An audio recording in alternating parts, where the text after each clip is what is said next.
Hi there everyone, my name is Nikola Tesla. I'm going to try to make this video as short as I possibly can. This is a message to all the kids in the public school system. I personally work in the public school system and I despise it. I just see it as a government indoctrination camp, a way to have kids be taught in a certain way and have them be shot out of there with a certain mindset, a mindset of the government's there to help and they're looking out for your best interests, which I find to be a load of crap. One skill that I've been developing is critical thinking, and in my opinion it's one of the most important skills that you can possibly have as a human being. You can probably remember when you were a kid always asking your parents why when it came to a lot of things and annoying them. It's one of the best things you can possibly do. Always ask why. Always ask questions. Don't just take things as they are. Always question the circumstances that you're in and the situations that you're in, and see and try to think, is there a better way? Because I know that there's kids that they want to solve world hunger, they want to end poverty, and that's amazing. And parents or adults, they try to kick that dream out of their head or stomp it out of their head and tell them that that's just silly and oh, that's never going to happen, or this is just the way things are. No, don't ever take that. That's just a bunch of crap. Never take that. Always try to improve yourself, your surroundings, the people around you. Always ask why.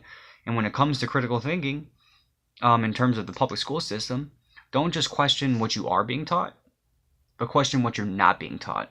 And there's a lot of things that you aren't being taught. And a lot of the things you are being taught are sometimes could be true, could be facts, but some of it can be skewed or manipulated in some way so that it makes the government look good. Because we have to remember the government pays for the public school system. They fund it.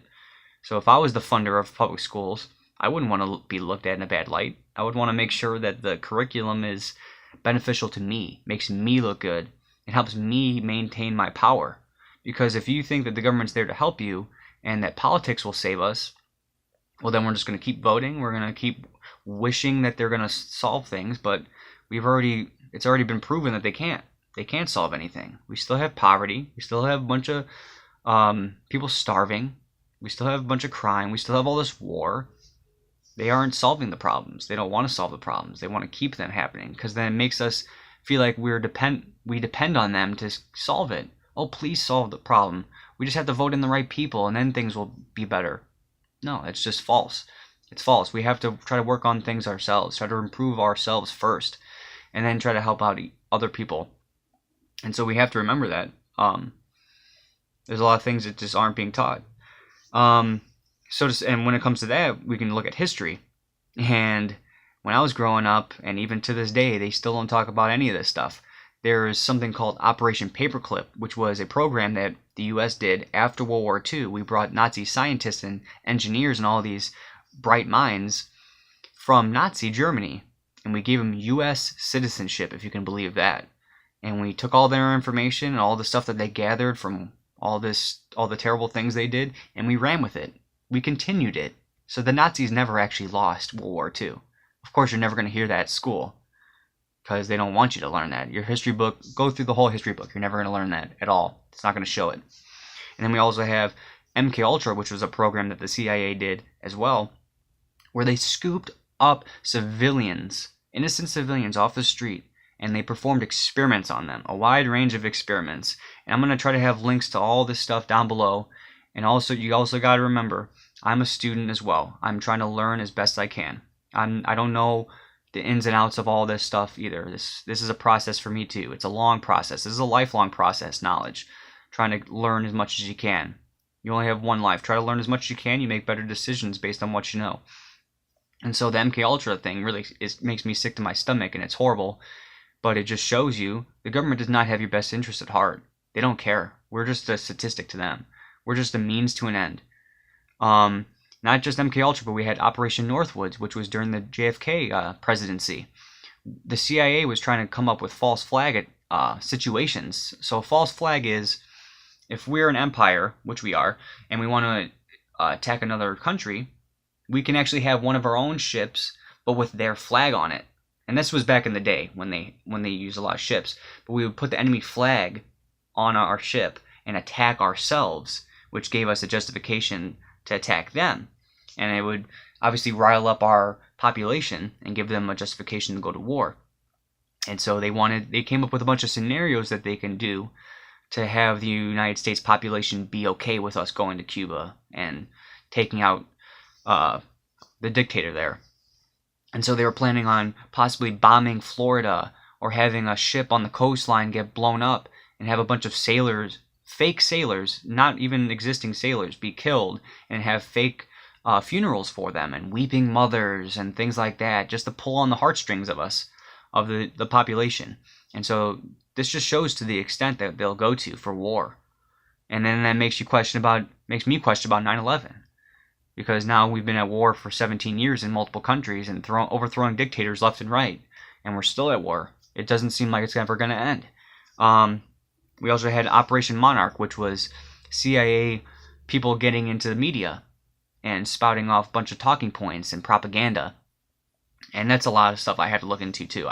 There's documents and things like that. I'm going to try to have that in the description as well. There's also ones that I just learned about, Operation Bluebird and Operation Artichoke. And these are probably going to be roughly in the same line of them experimenting on people and things like that. I'm definitely going to look into that too. I'm definitely no expert. But also something, because Martin Luther King, his day just passed. His day that we celebrate him, just passed. But I never heard one time in school them talk about the 1999 trial that occurred with his family. His own family sued the government in civil court, and it turned out that the government was involved in him being assassinated. And you're never going to hear that in school because they don't want you to know that. They don't want you to be like, wow, our own government has killed Martin Luther King, the one who wanted peace and wanted unity. But because they don't like that message. He was making a positive difference, and they didn't like that. He was disrupting the status quo, and they don't want people like that. And so they were involved in his assassination. And that's something that you're never going to hear about. In my personal opinion, or for me, my mindset when it comes to like politics and stuff, I am an anarchist. And anarchy, they want to make you think it's such a bad thing. It really literally means without leaders. So that means that we are more in control of our own destiny. We have a lot more power. And we don't need a government to help us out or to do give us our best interests or have our best interests at heart and do things for us and things like that. If we are supplied with the correct knowledge, with truth, if all of us are supplied with truth, then there won't be really any argument to have. We'll have the same context, And if we learn practical skills, we get more self-sufficient. Like with me, I'm trying to garden and things like that and create make my own products.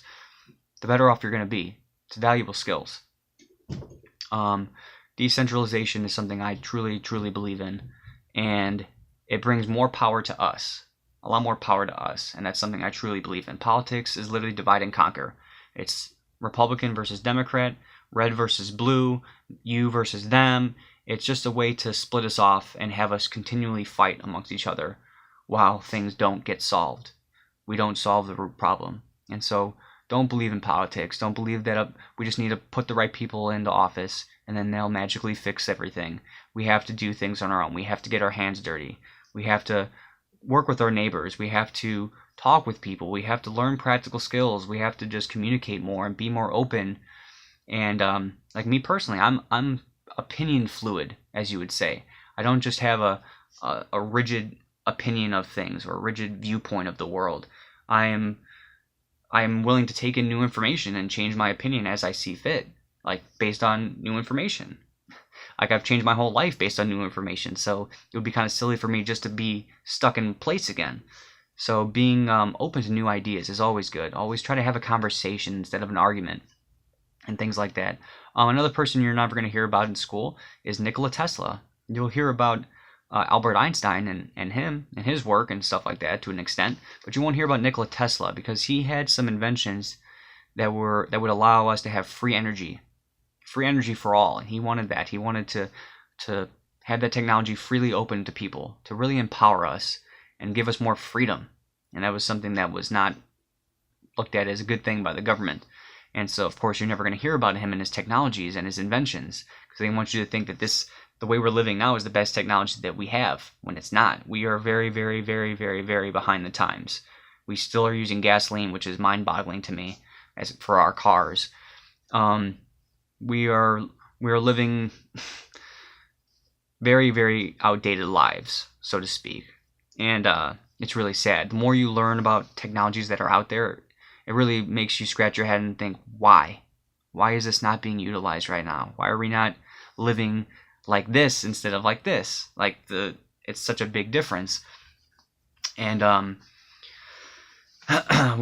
politics divide and conquer. Creativity in schools is being squashed out tremendously, especially when I was going to school. Music and art, you don't really have those in middle school and high school as like fundamental classes, you know. It's only like an elective maybe if you want it. And it's great. It helps your creativity. And that, along with critical thinking, is so important, because then you can be really creative. And when you're already thinking outside the box and you're using your imagination and you're really questioning things around you, you can try to come up with legitimate solutions. And especially if you're open-minded to new ideas from others, you guys can bounce off ideas, and then you can really start to get the ball rolling and have working ideas that can maybe be tangible and work in real life. And so try to always focus and exercise your brain. When you go home, don't just sit on the computer or sit on your Chromebook or sit on the video game, which was what I used to always do. Try to learn something. What's something that you're passionate about? Look into that. Try doing things like that. Like with schools, they don't teach you how to garden or do first aid or make your own products or do any of that stuff. It's so sad. Maybe some schools have the luxury of doing that, but some schools don't have the funding. They don't have the means of doing it. And the money system is something I'm going to get into in another video. But also in the public school system, the quality of our water. I go in the teacher's lounge. I'm able to get purified water from the gallons, you know.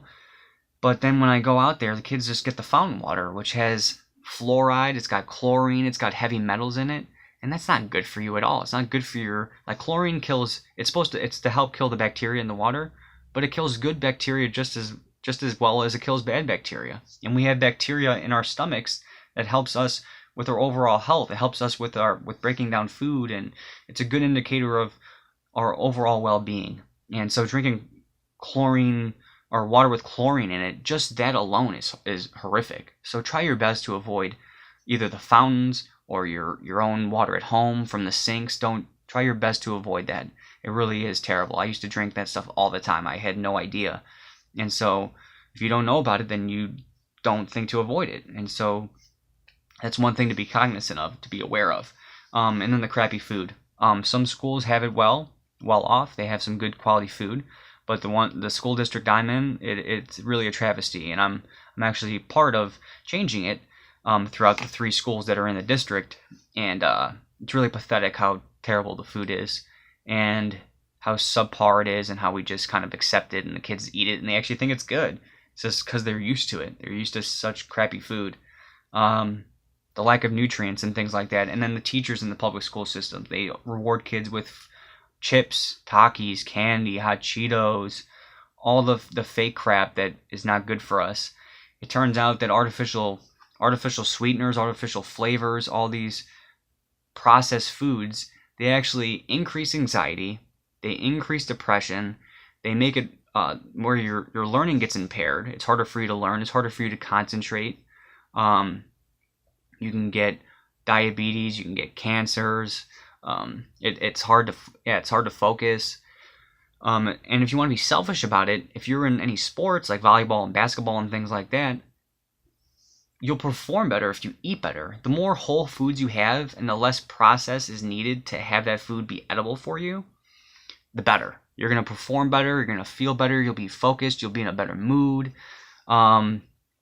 Super, super important. So if you are eating the school food and that's your only option, then I can't fault you for that. But if you have any other options at all, talk to your parents, try to do something, try to get some food. Instead of getting Oreos and chips and things like that, say, hey mom, can we try out some strawberries and blueberries? Instead of having cereal, try having some oatmeal and put some blueberries in there, put some cinnamon, put some chocolate milk or chocolate almond milk or anything in there. Just try different combinations. Try what makes you want to eat it, but try to eat the best you can. That's super important, because especially in a school system, why would we feed you guys crap? It doesn't make any sort of sense to me, because it doesn't do you guys any favors. It doesn't help you guys focus and want to learn and be in the mood to take in information. And so just try to improve yourselves, and also question that. Why do we have this crappy food? It's kind of ridiculous. Wi-Fi. Wi-Fi is another thing that I'm learning about. There's actually an experiment that these 9th grade students, all girls, they did it in Europe. They had a Wi-Fi experiment that they did, and I'm going to have it in the link below, or in the description below. It's very, very interesting. And of course, we have Wi-Fi in every single classroom at the school. We have Chromebooks with Wi-Fi, and it turns out that Wi-Fi is not that good for us. We may not see it, but it's actually bouncing off waves, and it's affecting our bodies. We're not used to this. It's not really natural. And it may seem really outlandish, and I know that it does sound like that, but definitely look at the article and look into it, and just have an open mind. That's all I can say. Just critically think and have an open mind, because I personally don't have Wi-Fi at my house anymore. I turned it off. I unplugged it. I sleep better. I feel better. I'm a lot more focused at home. I don't feel as groggy. I stay asleep longer. I feel better when I wake up. It's made a noticeable difference. I actually don't even have my cell phone with me in my room when I go to sleep either, because it turns out cell phones, they emit electromagnetic frequencies, which obviously we cannot see, and most of us cannot feel it, but some people are sensitive to those sort of things. But I know it does sound outlandish, and you wouldn't really know it otherwise unless you really look into it. And I actually have when it comes to Wi-Fi and cell phones. So I try my best to not have my cell phone with me. Sometimes I leave it at home if I'm going out, if I don't need it. Or like when I'm at work, I turn it off and I just leave it in my backpack, so I don't even have it on me. I know everyone else has it on them, but that's one thing to try to think about. So yeah, I'm gonna probably just leave it at that. I don't really have any more other things. But yeah, I'm going to try to leave as many things in the description down below. This will be a great resource if you find this stuff interesting. Always come back to it and look at the links. I personally have to go through a lot of this stuff myself and do a lot of digging. And so I'm sorry for the length of this video. Hopefully you guys can tough it out and watch it all. I really would appreciate it. It really means a lot to me if you even watched it to begin with. It really means a lot. I thank you guys so much.